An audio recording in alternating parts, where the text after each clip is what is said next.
Assalamualaikum warahmatullahi wabarakatuh. Saya Septia Melina dengan NIM 210600105, Prodi Ekonomi Pembangunan. Tugas mata kuliah Ekonomi Pembangunan 2 dengan dosen pengampu Dr. Alfons Satrianto, SEME. Baiklah, pada kesempatan kali ini saya akan mempresentasikan materi tentang perumusan kebijakan pembangunan serta peranan pasar negara dan masyarakat.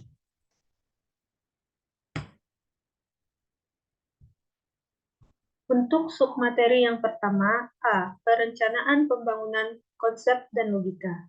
1. Mistik perencanaan.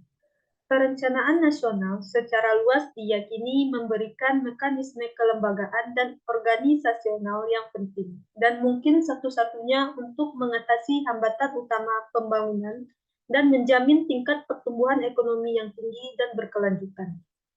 Untuk mengejar ketertinggalan dari para penjajahnya, negara-negara miskin yang diyakinkan bahwa mereka memerlukan perencanaan nasional yang menyeluruh. Sayangnya, riwayat perencanaan selama ini tidak menggambarkan apa yang telah dijanjikan sebelumnya. Tetapi kerangka kerja kebijakan pembangunan yang komprehensif dapat memainkan peranan penting dalam mempercepat pertumbuhan, mengentaskan kemiskinan, dan mencapai sasaran pembangunan manusia. Yang kedua, hakikat perencanaan pembangunan.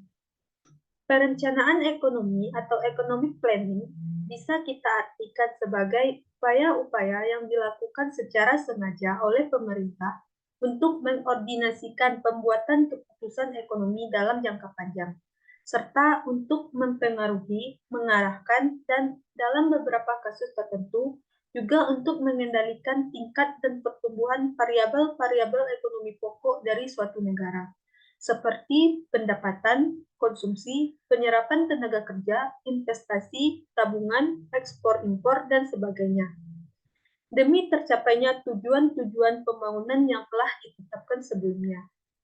Sebuah rencana ekonomi atau economic plan pada dasarnya adalah serangkaian target ekonomi kuantitatif tertentu yang harus dicapai dalam kurun waktu tertentu, dengan menerapkan strategi yang tepat untuk mencapai target-target tersebut.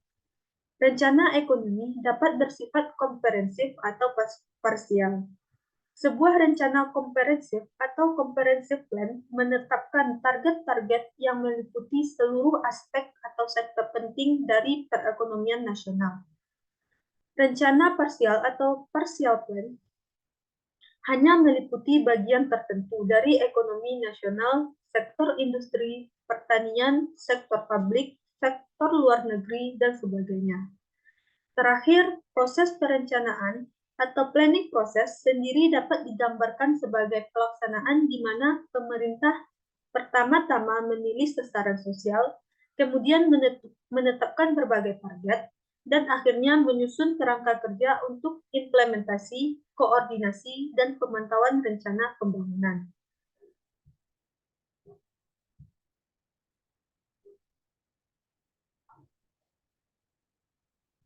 Yang ketiga, perencanaan dalam negara berkembang dengan sistem perekonomian campuran. Perekonomian campuran seringkali ditandai dengan adanya kepemilikan dan kendali pemerintah dalam jumlah yang substansial. Sektor swasta di negara berkembang biasanya meliputi 4 bentuk kepemilikan pribadi nasional dan 1 bentuk lagi yang mulai mengemuka. Yang pertama, sektor subsisten tradisional. Terdiri dari usaha pertanian berskala kecil dan toko kerajinan tangan yang menjual sebagian produknya ke pasar lokal. Yang kedua, usaha komersial dan penyediaan jasa milik individu atau keluarga dalam sektor-sektor formal dan informal perkotaan. Yang ketiga, perusahaan komersial yang berukuran menengah dalam bidang pertanian, industri, perdagangan, dan pengangkutan yang dimiliki dan dioperasikan oleh wiraswastawan lokal.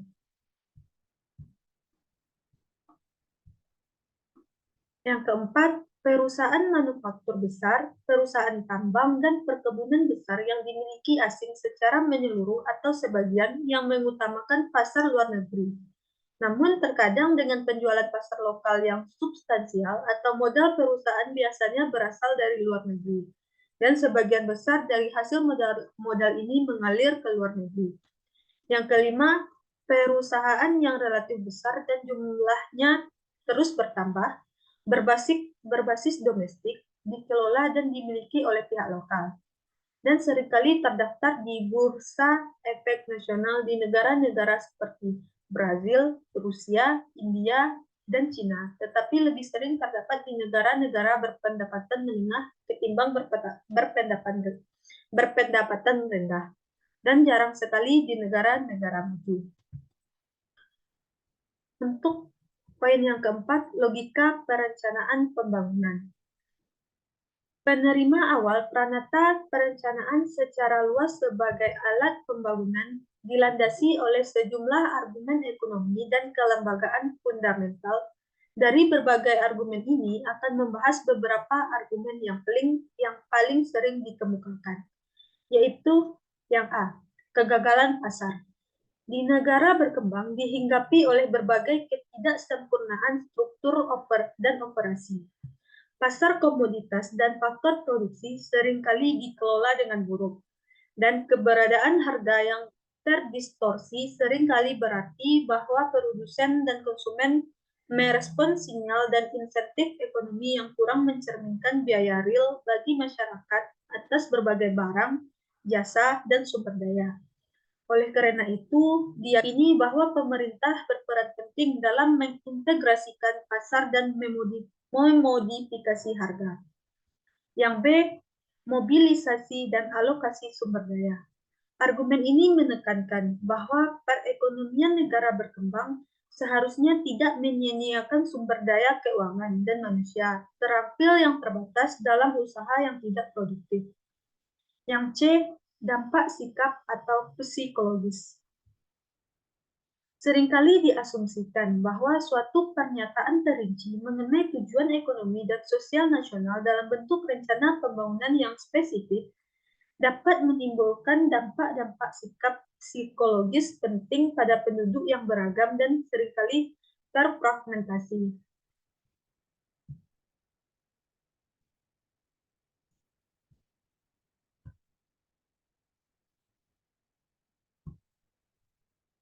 Subbab yang selanjutnya yaitu B, proses perencanaan. Beberapa model dasar. Yang pertama, 3 tahapan perencanaan. Sebagian besar rencana pembangunan biasanya pada awalnya didasarkan pada model makroekonomi formal. Model perencanaan ekonomi secara luas itu dapat dibagi menjadi 2 kategori dasar. Yang pertama, model pertumbuhan agregat, meliputi perkiraan makroekonomi perubahan terencana atau yang dibutuhkan dalam variabel ekonomi utama. Dan yang kedua, model input-output multisektor, akuntansi sosial, dan model equilibrium umum yang dapat dihitung, atau computable general equilibrium atau CGA, yang memastikan dampak dari produksi, sumber daya, tenaga kerja, dan pendapatan falas terhadap serangkaian target permintaan akhir tertentu dalam kerangka kerja arus produk antar industri yang konsisten secara internal.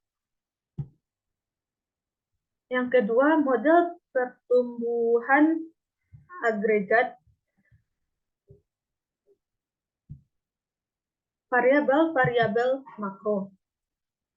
Model perencanaan yang pertama dan paling mendasar yang digunakan di hampir semua negara berkembang adalah model pertumbuhan agregat atau agregat growth model. Model ini menggambarkan keseluruhan perekonomian yang diwakilkan oleh sekumpulan variabel makroekonomi terbatas yang dianggap sangat penting dalam menentukan tingkat dan laju pertumbuhan output nasional, tabungan, investasi, persediaan modal, ekspor-impor, bantuan luar negeri, dan sebagainya. Model pertumbuhan agregat memberikan metode yang paling praktis untuk meramalkan pertumbuhan output dan mungkin juga lapangan kerja dalam periode 3 hingga 5 tahun. Hampir semua model demikian mencerminkan sedikit varian dari model dasar Harold Domar. Berdasarkan tingkat pertumbuhan GDP dan rasio modal output nasional yang ditargetkan, model Harrod-Domar dapat digunakan untuk merincikan jumlah atau tingkat tabungan domestik yang dibutuhkan untuk mencapai target tersebut. Biasanya, jumlah tabungan domestik yang dibutuhkan itu tidak akan dapat direalisasikan hanya dengan mengandalkan fungsi tabungan yang ada. Sehingga masalah dasar kebijakan mengenai cara mendapatkan tambahan tabungan domestik atau bantuan luar negeri pun muncul.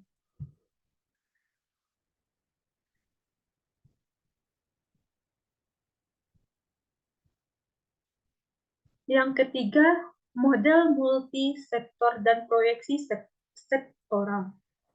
Pendekatan lain yang jauh lebih canggih lagi terhadap perencanaan pembangunan menggunakan beberapa variasi dari model antar industri atau model input-output, di mana kegiatan pada sektor-sektor industri utama dalam perekonomian saling terkait dalam serangkaian persamaan aljabar yang simultan, yang menunjukkan proses atau teknologi produksi spesifik dari tiap industri. Semua industri dianggap baik sebagai produsen output maupun sebagai pengguna input dari industri lain.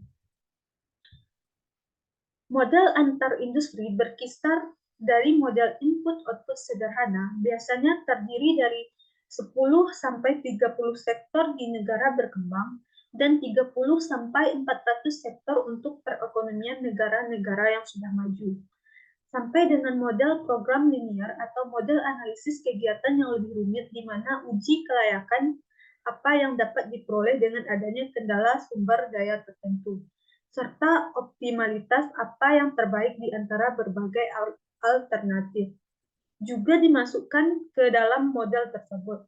Namun, karakteristik pembeda dari pendekatan antar industri atau input-output ini adalah upayanya untuk merumuskan rencana pembangunan komprehensif yang konsisten bagi keseluruhan ekonomi. Yang keempat, penilaian proyek dan analisis biaya manfaat sosial. Sebagian besar keputusan operasional harian mengenai alokasi dana investasi pemerintah yang terbatas didasarkan pada teknik analisis mikroekonomi yang disebut dengan penilaian proyek. Penilaian proyek dirancang untuk memastikan terciptanya perencanaan proyek individual yang efisien dalam setiap sektor. Konsep dasar dan metodologi penilaian proyek bertumpu pada teori dan praktik analisis biaya manfaat atau cost benefit analisis sosial. Gagasan dasar analisis biaya manfaat itu sederhana. Untuk menentukan nilai proyek yang melibatkan pengeluaran publik atau pada proyek di mana kebijakan publik berperan penting. Sangat penting untuk menimbang keuntungan atau manfaat atau kerugian bagi masyarakat secara keseluruhan. Kebutuhan akan analisis biaya manfaat sosial ini muncul karena standar profitabilitas komersial yang biasa menjadi panduan keputusan investasi investor swasta. Mungkin tidak bisa menjadi standar yang sesuai bagi keputusan investasi publik atau pemerintah. Investor swasta memiliki kepentingan dalam memaksimalkan laba pribadi, sehingga biasanya hanya akan memperhitungkan variabel yang memengaruhi laba bersihnya, yaitu penerimaan dan pengeluaran. Baik penerimaan maupun pengeluaran dinilai berdasarkan harga input dan output yang berlaku di pasar. Subbab yang C, kegagalan pemerintah dan preferensi atas dasar alih-alih perencanaan. Yang pertama, persoalan implementasi rencana dan kegagalan rencana.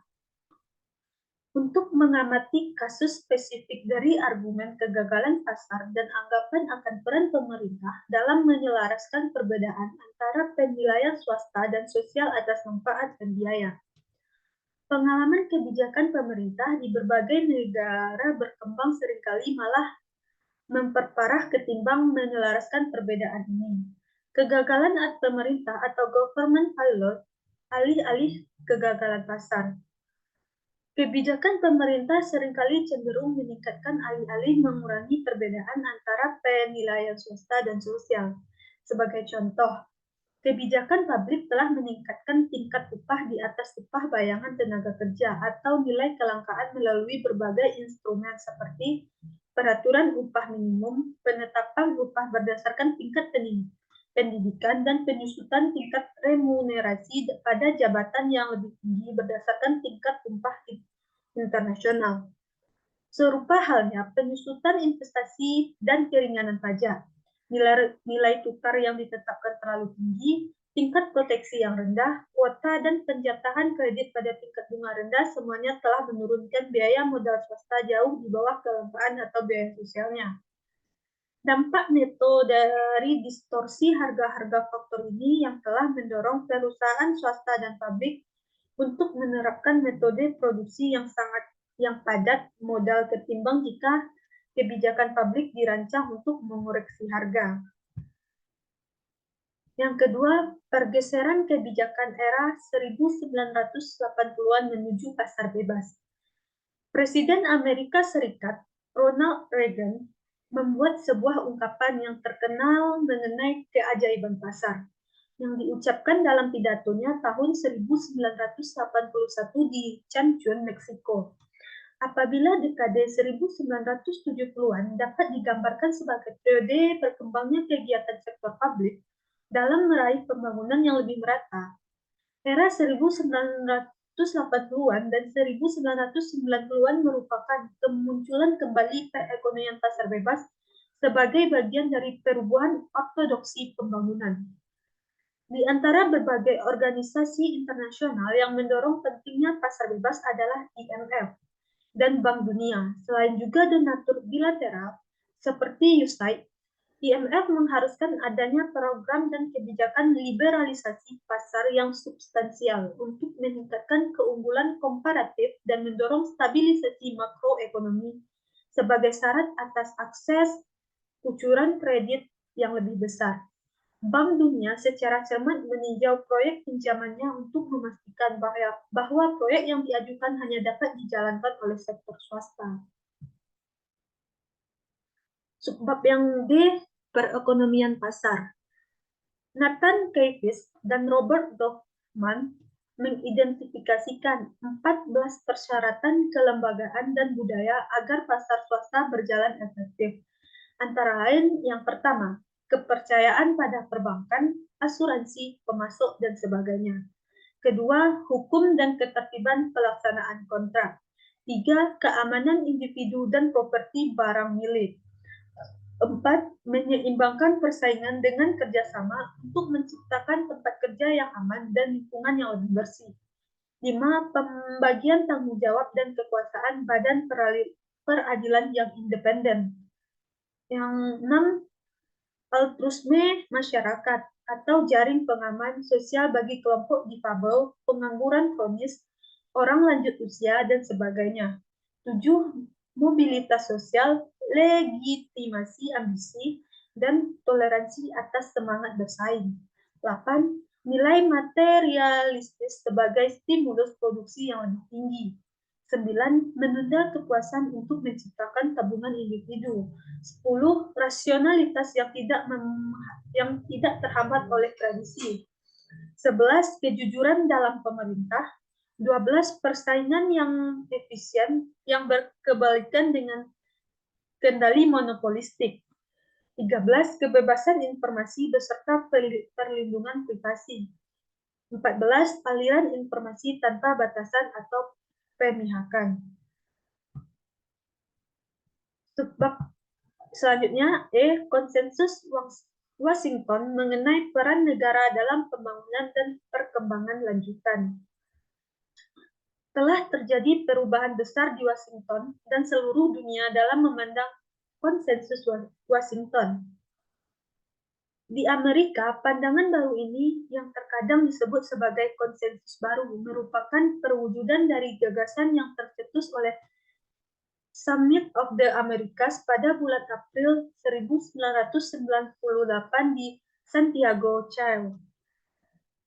Kontribusi penting lainnya atas upaya untuk menjabarkan konsensus yang lebih luas dan lebih seimbang, meski hanya berfokus pada pertumbuhan ketimbang pembangunan manusia yang lebih luas, termasuk Broad Report.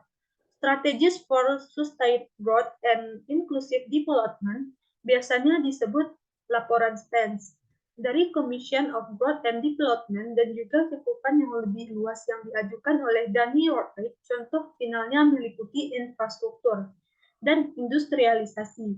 Dibahas dalam komunike G20 tahun 2010 di Seoul.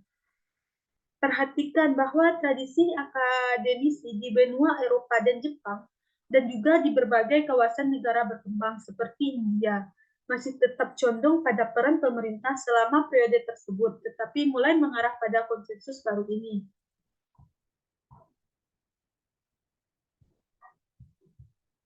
Dimensi penting dari konsensus baru ini adalah penekanan tanggung jawab pemerintah untuk berfokus pada pengentasan kemiskinan.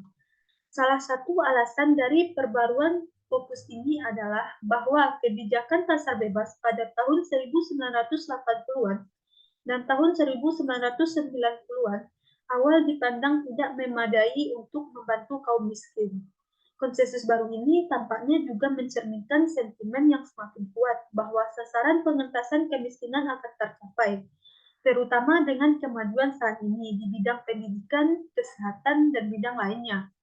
Namun, gagasan mengenai peran pemerintah dalam pembangunan pada konsensus baru ini meminjam sejumlah pelajaran penting dari periode konsensus Washington, khususnya penekanan pada pembangunan berbasis pasar dan pembatasan peran pemerintah dalam produksi langsung tetap menjadi pandangan yang dianut konsensus ini. Dan elemen-elemen baru yang terdapat di dalamnya tidak didasarkan pada asumsi bahwa pemerintah merupakan penyedia kesejahteraan sosial yang dermawan. F. Ekonomi politik pembangunan, teori perumusan dan reformasi kebijakan.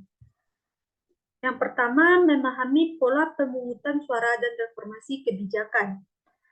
Raquel Fernandez dan Danny Rodrik menawarkan contoh terkenal mengenai suatu situasi di mana para pemilih yang netral risiko pun mungkin akan menentang suatu kebijakan yang akan menguntungkan mayoritas masyarakat.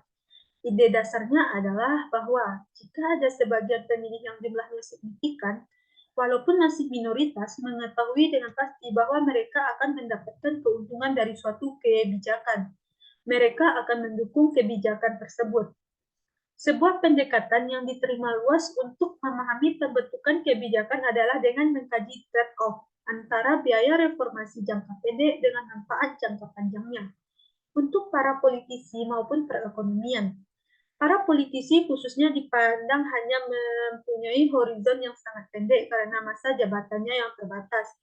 Manfaat reformasi neto akan menjadi cukup besar untuk memicu perubahan hanya ketika krisis menjadi cukup serius. Keterbatasan dari pendekatan ini adalah bahwa biaya reformasi jangka pendek jarang dikuantifikasi dan penyebab peningkatan pertumbuhan yang akurat masih sulit diidentifikasi. Yang dua, lembaga dan ketergantungan alur. Kerangka kerja yang diusulkan oleh pemenang Nobel Douglas North berguna untuk memahami perbedaan kualitatif dalam perumusan kebijakan di berbagai negara. North membedakan lembaga atau institusi dengan organisasi. Lembaga adalah aturan permainan ekonomi formal maupun informal.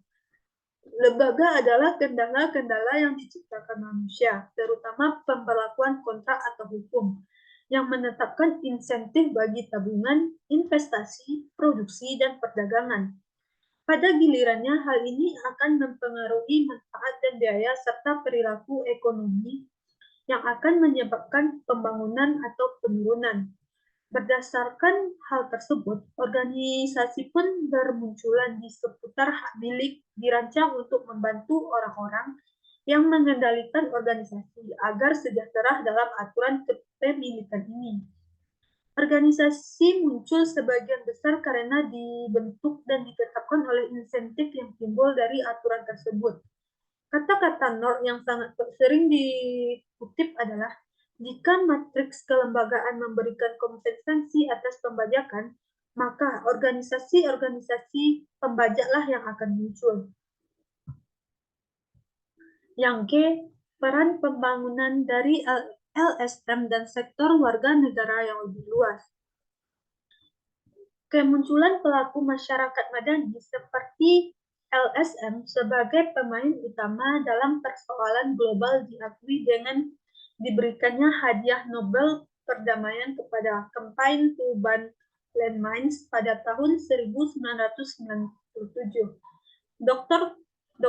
Without Borders pada tahun 1999 dan Graham Bank pada tahun 2006, dan juga peraih Nobel individual yang memainkan peranan penting dalam mendirikan LSM dan organisasi masyarakat lainnya.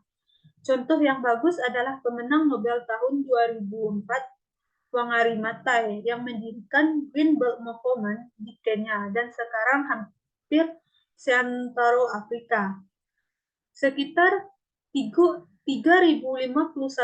LSM memiliki status konsultatif dalam PBB pada tahun 2010. Jumlah LSM internasional tumbuh 20% pada tahun 1990 dan tumbuh 20 kali lipat dari 1964 hingga 1998. Dampak potensial LSM juga terlihat dalam cakupan luas mereka dalam berbagai aktivitas dan isu, serta ukurannya berdasarkan jumlah karyawan dan anggarannya yang semakin besar. Ada 7 jenis keunggulan komparatif organisasional yang tumpang tindih dan saling memperkuatkan bagi LSM internasional atau nasional atau organisasi lokal, yaitu yang pertama inovasi, dua fleksibilitas, yang ketiga pengetahuan teknis khusus, yang keempat barang publik lokal yang ditargetkan, yang kelima perancangan dan implementasi manajemen sumber daya milik bersama, yang keenam kepercayaan dan kredibilitas, yang ketujuh representasi dan advokasi. Yang H, tren dalam tata kelola dan reformasi. 1. Menangani masalah korupsi. Korupsi atau corruption adalah penyalahgunaan kepercayaan publik demi kepentingan pribadi, merupakan salah satu bentuk pencurian. Indeks korupsi secara rutin menyebutkan bahwa insiden korupsi jauh lebih banyak terjadi di negara-negara berkembang ketimbang negara-negara maju. Hal ini dipahami sebagai cerminan dari sebab maupun akibatnya. Ketiadaan korupsi mendorong investasi dan upaya untuk memperbesar porsi ekonomi ketimbang memperebutkan distribusinya, dan oleh karenanya mendorong pertumbuhan hingga taraf ini. Perbaikan dalam tata kelola pada umumnya dan pengurangan korupsi pada khususnya dapat menjadi sarana untuk mempercepat proses pembangunan. Secara rata-rata, negara-negara yang menghindari atau berhasil menangani korupsi cenderung mendorong persaingan dan mengurangi hambatan masuk dalam ekonomi, sekaligus menghilangkan kekuasaan yang terlampau besar di tangan monopoli besar seperti sektor energi di banyak negara, dan memastikan bahwa perusahaan yang diprivatisasi menghadapi persaingan, memperbaiki profesionalisme pelayanan masyarakat dengan upah dan tunjangan yang lebih baik bagi pegawai negeri, dan membuat pengeluaran publik lebih transparan. Yang kedua, desentralisasi. Desentralisasi sudah lama menjadi tren jangka panjang di negara maju. Amerika Serikat, Kanada, dan Jerman mempunyai kekuasaan yang signifikan pada tingkat negara bagian dan pemerintah daerah yang tercantum dalam undang-undangnya. Uni Eropa secara resmi telah dan sedang melaksanakan prinsip subsidiaritas, yang berarti bahwa keputusan dibuat sebagian besar pada tingkat lokal jika memungkinkan. Belum lama ini, tren ke arah desentralisasi pemerintah dan pemerintah mandiri perkotaan yang lebih besar telah meningkat di negara-negara berkembang. Seiring demokrasi menyebar di Amerika Latin, Eropa Timur, dan tempat-tempat lain, dan proses politik yang terjadi memungkinkan otonomi yang lebih besar, khususnya otonomi fiskal konstitusional yang biasanya mengiringi demokratisasi dan dalam banyak hal telah memberikan peluang untuk mengkodifikasikan otonomi daerah yang lebih besar. Seringkali motivasi utama dari pemerintah pusat adalah berbagai beban fiskal dengan pemerintah regional dan kota, tetapi desentralisasi terkadang menggerogoti dirinya sendiri untuk ditangani. Yang ketiga, partisipasi pembangunan. Partisipasi pembangunan telah didiskusikan selama berpuluh-puluh tahun. Perserikatan Bangsa-Bangsa telah mempromosikannya sejak tahun 1970-an. Telah menjadi bahasan yang populer di antara para akademisi di tahun 1980-an awal dan pada tahun 1990-an akhir. Bank Dunia dengan lantang menyuarakan partisipasi pembangunan. Kritikus mengeluhkan bahwa ketika Bank Dunia menggunakan istilah partisipasi, seringkali diartikan sebagai suatu strategi untuk mengurangi biaya proyek atau untuk menghindari kritikan. Tetapi Bank Dunia dengan jelas telah menemukan manfaat dari melibatkan pemerintah dan masyarakat guna menumbuhkan rasa memiliki dalam proyek dan reformasi pembangunan. Hanya dengan cara demikian reformasi dapat dijalankan secara serius dan berkelanjutan. Demikianlah presentasi saya pada kesempatan kali ini. Jika ada salah dan jangkalnya, saya mohon maaf. Saya tutupi dengan membaca Assalamualaikum warahmatullahi wabarakatuh.